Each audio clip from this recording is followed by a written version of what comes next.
Hi everybody, this is Z with Express Business Solutions. We are located downtown Pontiac, Michigan at 105 North Saginaw Street, Suite 102. Today is going to be video number 2 of my new video series, I guess you can call it. It's going to be random business tips. I am going to start a YouTube channel just to have all of the videos there because I know everybody doesn't have Facebook, even though I'm sharing it on Facebook. Yesterday, the video was just like an introduction to what I do. I did ask people if they had any questions about business that they wanted answered, or if there was a particular topic that I could touch on, I would.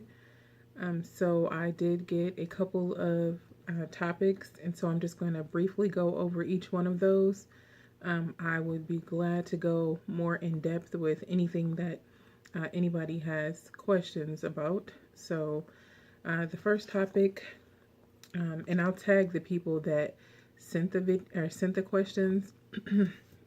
So the first topic is for-profit versus nonprofit. So in a quick nutshell, I mean, it is exactly what it sounds like. A for-profit business is a business that you run for profit. You are trying to make money from it. You sell something for money. You make something for money. You offer a service for money. And then on the other end of it, you have nonprofit, which is, of course, you're not doing it to make a profit. Nonprofit organizations normally are like churches are nonprofit. They're not holding church service to make a profit. Even though they make a profit, it is not to make a profit. Community networks, community shelters, homeless shelters, women's shelters, community health programs, anything that's for the community or for the people to help and to make society better, for lack of better wording, those are more of what nonprofit organizations are. So to break down just a little bit, with a for-profit business, which is a business that you're running to make money, of course, at the end of the year, you are filing taxes on your net income. With a nonprofit organization, you get donations. There are ways to make money. You sell certain things, but they're considered donations. You don't file taxes on your net income because it's not considered income. It's more considered a donation. If I could say anything about the two, with for-profit organizations, they can be different structures. You can have an LLC, you can have a DBA, a sole proprietorship, you can have a corporation. With nonprofits, they are more so nonprofit corporations. I don't think I've ever seen a nonprofit LLC, or at least none of my clients have ever been nonprofit LLCs. So they are more of nonprofit corporations. I will say with nonprofits, a lot of people are confused on the tax exempt status of it. So people think when they pay and they become a nonprofit corporation that now they have the 501c3 status. And that is not the case. You become a nonprofit corporation by registering through your state, and then you can apply to get that tax exempt 501c3 status through the IRS. That is a completely different charge. Most companies charge at least $800 for that, just that part alone of it. I think I put in one of our last sale posts or marketing posts that we are charging, I think I said $400 for the service, $350 for the service. So if you're interested, or you have a nonprofit but you don't have that 501c3 status, and you are not trying to pay like $1,000 to get it, definitely reach out to us and we'd be more than happy to help you. So that's for-profit versus nonprofit. Of course, there are way more details in it, but that's the gist of it. If you have any questions or concerns more than that, definitely send me an inbox and I'll be happy to help you directly. I guess to add to that, so if you have a business and you want to do something so that you're making money from it, then of course you'd be a for-profit. But if it's something where, my heart is just in it and I just want to do it for the community, then of course that's nonprofit. A lot of my clients are both, because you can be both. You can be a for-profit organization and also offer nonprofit services. So for instance, one of my clients, which I will shout her out, she is a therapist and life coach in Virginia Beach.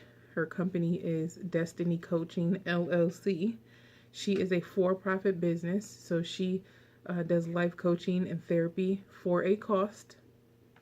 And then on the other side, she has Destiny Foundation Incorporated, which is her nonprofit organization where she gives back to her community. So companies can have both profit and nonprofit. You just want to make sure that they are registered accordingly. So again, hopefully that helps somebody, and I'll be glad to go more in depth if you want to send me a message or comment below this video. The next question was, what is something that most businesses, small business owners that I see, don't plan for when they're first starting a business? I will say that the number one thing most people don't plan for, they always say, you should plan to fail, but I don't believe in that. I don't believe you should plan to fail, but you should plan for anything that can happen. And so, like my husband always says, you need to plan for the worst situation. And I don't believe that either. But when you are running a business, just like in life, everything is not going to always go as planned. You may, on your way to take the kids to school today, hey, I'm going to take them to school. I'm going to get them there in 15 minutes. Then I'm going to make it to work on time. And then all of a sudden, there's an accident, and then there's traffic, and then there's construction, and then they're late for school and you're late for work. You couldn't plan for that because you didn't know that was going to happen. So just like in life, it's the same thing in business. You may be planning, I plan on opening this business, this ice cream shop. I plan on having it in this location. I plan on selling this many ice cream cones.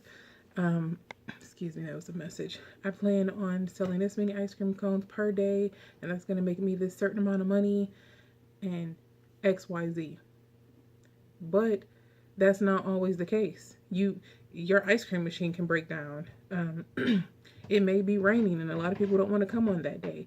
It may be a hard week for you. Your ice cream supplier might go out of business. It's so many things that you cannot plan for. And so many business owners get so overwhelmed and then they just give up and they quit. And that is what determines longevity in business. I have had some type of business on the side since I was in college. Like when I was in college, I had a tutoring / paper writing business. And then I had a publishing company. And then I did taxes on the side for my dorm room. It's so many different things that I have done over the years.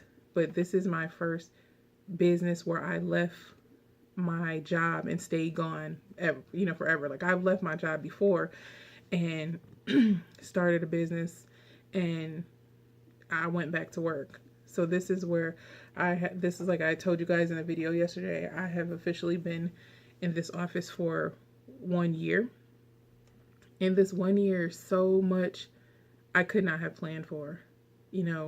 Sometimes clients that I had were banking on, they backed out. Or sometimes, you plan on having this big event, but as the event gets closer, things happen. Your car might mess up, or, God forbid, you don't want that to happen.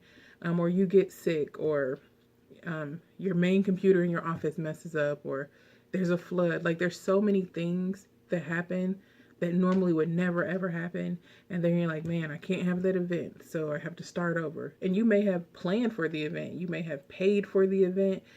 You may have spent a great deal of money. Like I have been to vendoring events. I've been invited to so many vendoring events, women's empowerment events, small business events. I've been invited to so many events over this past year. Some have been great, some have been no one showed up to them. And I'm sure the people that planned those events, that went out of their way, that bought the food, that decorated the venues, I'm sure that they were not expecting 0 people to come. And yeah, that's hurtful. Like, it's been plenty of times where, like, I went out of my way to make this big grand thing happen and it just didn't work out. The clients that I wanted didn't come, or maybe a client canceled. So many things happen. And it's like, in that moment, you can feel how you feel. Like, you can be sad, you can be frustrated, you can be, there have been times where it's like, I need a drink. And I don't even drink.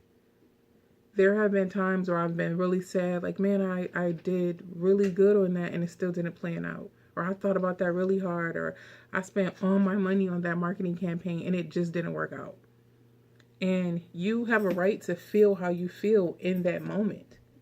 But what makes you a business owner is that after you feel that way, you have to pick yourself back up and you have to keep moving. You have to see, okay, why didn't this work? Let me look at this. Now that I done finished crying my heart out because I done wasted my money and I'm struggling and I'm trying to figure it out and I feel like a failure, because you're going to feel like a failure sometimes. After you've gone through that, you have to look at it. Okay, man, I spent all this money on this ad. Nobody came. Why? Is it that you were targeting the wrong people? Is it that you used the wrong words? Now you have to figure it out. Man, I don't have any money to do it again. So until I make some more money, I can be working on figuring it out. Excuse me. That is how you move forward as a business owner. If you planned on 15 people this day, like, oh, I need 15 people. And if 15 people come, I'll be able to make all this money. I'll be able to pay the bills. I'll be able to pay the office rent. And then let's say 15 people don't come. It's sad. You go through your feelings. But then, okay, man, my rent gonna be late. I got to talk to the people in the building. I got to figure it out. How can I move on to something better? And you just go through that. Like, things happen. Not just with small business owners, but with big business owners, things happen. So to answer the question, one of the main things I see small business owners go through that they're not prepared for is how many things fly your way. And then you have to adjust and go the course. So the last thing is, what is one of my pet peeves, or what is a lesson that I've learned since I opened? So one of my pet peeves, which I have learned, I'm familiar with a lot of business owners in this downtown area. Shout out to all of them. I feel like I have either supported them or they have supported me in some form or fashion. A lot of them have said to me, Z, I don't understand how you can give free business consultations. Like, you're going to get tired of doing that because people waste your time. And I have learned that such the hard way. It's so frustrating to set an appointment with someone. Hey, John is coming in on Thursday at 5. And so you plan, okay, John is going to be here Thursday at 5. He wants a business plan. Let me get everything set up for him. And then, it's okay for people to cancel. John may call on Wednesday and say, hey, Z, I know I'm supposed to be there tomorrow at 5, but something happened with my wife. I'm not going to be able to make it. I need to reschedule. Okay, so that's, he has the right to do that. The pet peeve part of it comes where John calls at 4:30 and says, hey, I know I'm supposed to be there in 30 minutes, but I'm not going to make it. Or when John comes in at 4:55, he's like, I know I'm supposed to be there in 5 minutes, but I'm not going to make it. Or when John doesn't call at all, and then he just shows up the next day on Friday, like, hey, I know I'm supposed to be here Thursday, but And it's like, no, I don't know, because I could have either had someone else in that spot. I could have left early for the day. I could have ran an errand. Like, there's so many things that I could have done if you had not have wasted my time. And so that has been my pet peeve over this past year. People will, one person told me, people will appointment you to death. And that is true. If you don't value your time and keep it safe. Like now I value my time, so you cannot waste it. But I have had clients that will call me, hey, can I make an appointment with you to talk about stuff? And then you meet with them and you talk about it. Okay, can I make another appointment to talk about what we talked about yesterday? And then you make another appointment. Okay, well, I'm thinking about what you said and I thought about it and I want to run it past my husband. Can I make an appointment with you to talk about what my husband thought about? Okay, well, then we thought about it and we made that appointment. Can I have a follow-up appointment with you to just go over what I'm thinking right now so I can make my final decision? And it's like, no, like at some point you either pay me so we can start services or you have to go somewhere else, because people waste their own time. And this is not everybody. We're just talking about time wasters. So people that waste their own times have no problem wasting your time, especially if you're too nice or you don't have a hold on things. And a lot of times when you're a new business owner, you want to make the sale. You want the money because you need the money, because that's how you're going to make your living now. And you will let people string you along hoping to get the money and still might not possibly get it. And so that has happened to me, especially in the beginning. A lot of times me trying to make a sale, and I go meet people. You don't always have to come to my office. Like if you want to meet at a coffee shop, or if you can't get to me and we meet somewhere else. I have met with some of the same people so many times, and then you get to them because they want to have this appointment and then they're busy doing something else. And it's like, that is disrespectful and that's wasting my time. And I met with people over and over and over and still didn't get the sale or the deal, or, they still didn't go with me. And so now it's different. Like my time is important to me. I'll do the free consultation with you. We may need to follow up because I may give you something to do in the consultation that you need to come back for. But after that, if you're not hiring me or we're not moving on to the next step, then you will have to pay me a consultation fee to see me again, or you will have to move on. And so, and that's okay. Like, everything is not for everybody and everybody is not for everybody. So I learned that, the hard way, and that's okay. So those were the 3 topics that I had for this video, which is also long like yesterday's. But hopefully somebody learned something from it. Any questions or comments, you can always put it below the video or inbox me and I will be happy to help. And if you have any suggestions, like I'm super open to them. And a lot of people watched the video yesterday. I think like 200 people in the first few hours. And so that made me feel very good. So hopefully everybody will get something from this video and share it and like it and just learn something from it. So in the meantime, happy Tuesday, and I hope everybody have a good rest of the day, and hopefully I will be making a video tomorrow as well. Talk to you soon.